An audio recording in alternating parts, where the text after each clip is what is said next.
Hi, 6th grade focus students. Mrs. Jackson here to do our 4th week of our Common Lit assignment. All right, this week we get to read informational text, and I've tried to add a few different genres in each week's reading assignment, like poetry, fiction stories, and now this week is informational. So the author's purpose is to inform us to learn about a subject.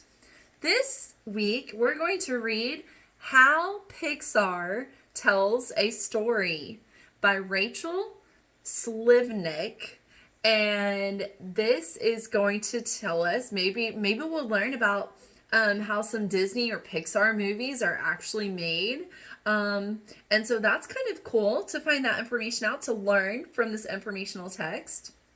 Okay, so I'm going to go ahead and start reading this. You can always click on the Read Aloud button on CommonLit to follow along as well with the narrator. If you're wanting to go back and reread this or hear it again for a second or third time, you can also replay this video anytime that you need to. Don't forget to annotate using the annotation tool on CommonLit. You can annotate, meaning you can highlight any piece of information that you think is interesting, surprising, funny, shocking, important. Remember, this doesn't have a plot line because it's nonfiction, but you can highlight anything to annotate anything you want. This is a little bit longer, so you probably have more annotations than last week's short poem. Okay, let's get started. Follow along with me if you wish. How Pixar Tells a Story by Rachel Slivnik. Pixar is an animation studio that uses computer images to create movies. You've likely seen several of Pixar's films. Have you? Which include Toy Story, Finding Nemo, The Incredibles, and even more. I know I've seen almost all of those. Yeah. In this informational text, Rachel Slivnik discusses the types of stories that Pixar tells. As you read, take notes on what all Pixar films have in common. So what do they all have in common? We'll find out that answer to that big focus question after we're done reading. Have you seen the movie Coco? Do you love music like Miguel? What about Finding Nemo? Have you ever felt lost and afraid like Nemo did in the ocean? Oh, good text-to-text connection there, friends. Did you watch The Incredibles, a movie about a family of superheroes with your own family? Maybe your family's superhero family, right? In real life, anyone can be a hero. Which of their superpowers would you want to have? Like in your imagination, your fantasy, right? These movies may seem different, but they actually share a lot in common. For starters, they were all made by an animation studio called Pixar. Since 1995, Pixar has been working hard to bring stories to kids, just like you. But they're not just for kids. Adults love Pixar movies too. I know I do. Do your parents and your older brothers and sisters like Pixar? Yes. And you probably will as you grow older too. How can one studio make movies that everyone loves? The secret. Okay, listen, here's the secret. They're telling us the secret. Pixar tells stories that audience of all ages and backgrounds can connect with.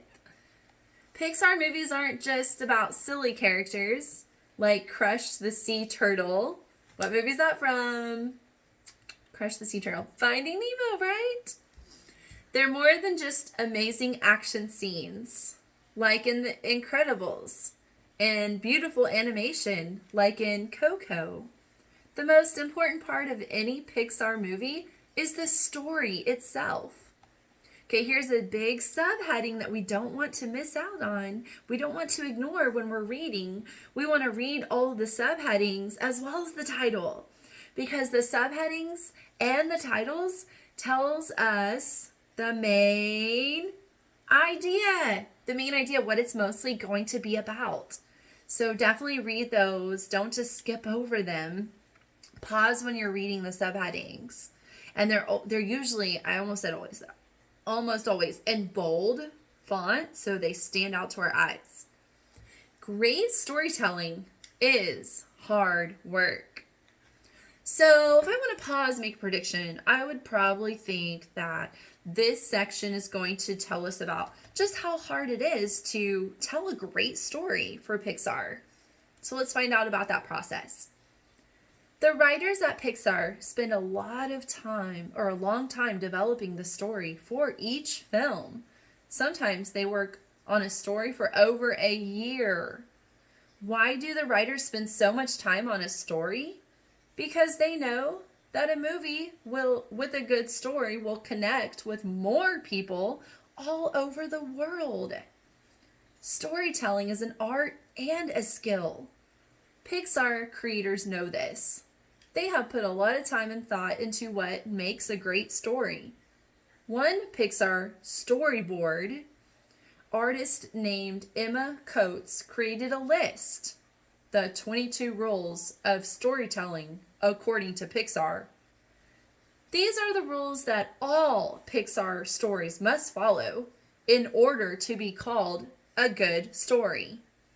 Remember the words that have a number next to them? You can click on the number, like storyboard, number 1, to find out what exactly that word means. The denotation, or remember that means definition of a word. One rule is that you admire a character for trying more than for their successes. In Finding Dory, Dory isn't a perfect character. She finds it hard to remember things. She makes goofy mistakes, like waking up a giant squid. But Dory never stops trying to find, her parents. This makes her the hero of the story. If you have ever tried hard for something, you can relate to Dory. Text to self connections.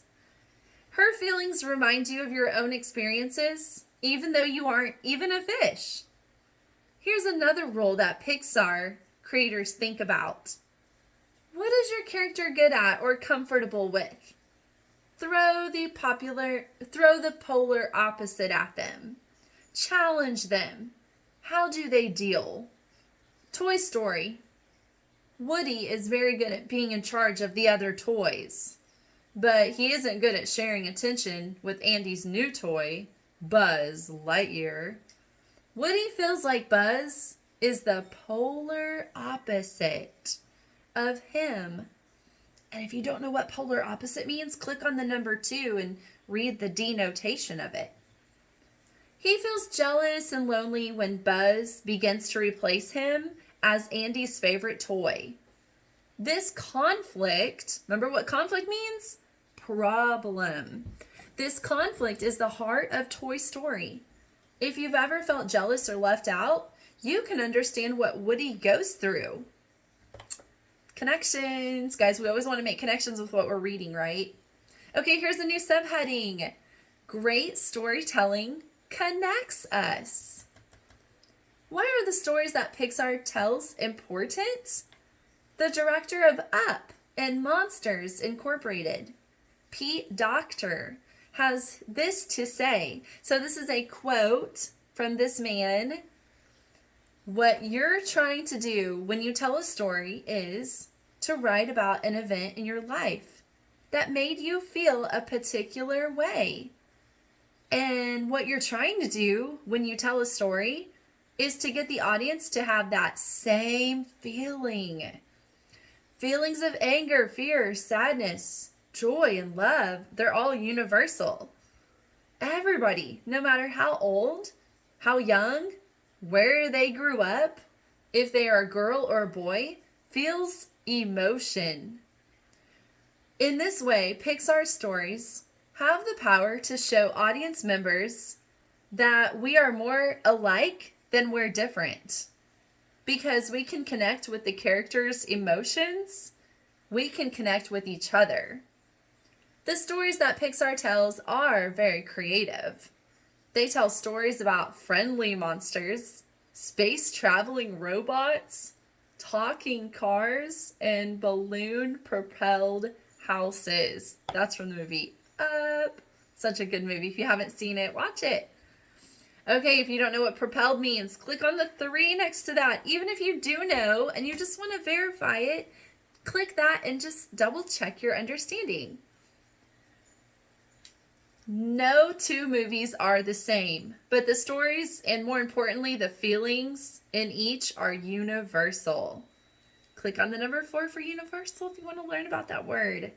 Okay, here's your vocab mixed in with the stories, all right? And the definition's already given to you.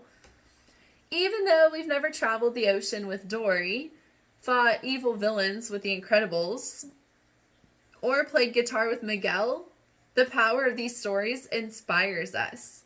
They push us to better understand each other and to seek out our own adventures. So what adventures are you doing this week? What adventures are you wanting to go on in your life? I'd love to hear, so you can message me. So that was the end of that story. Also down here in the notes section at the very, very bottom of the article, you can see it in the footnotes. There are some more definitions down here, so check those out, read those. Those are important text features, we call them. So check those out. Now you guys can either reread it, you can listen to the read aloud again, you can play this video again if you wish, and make sure you have your annotations and do your comprehension questions, okay? Have a great week and message me if you have any questions. Bye, everyone.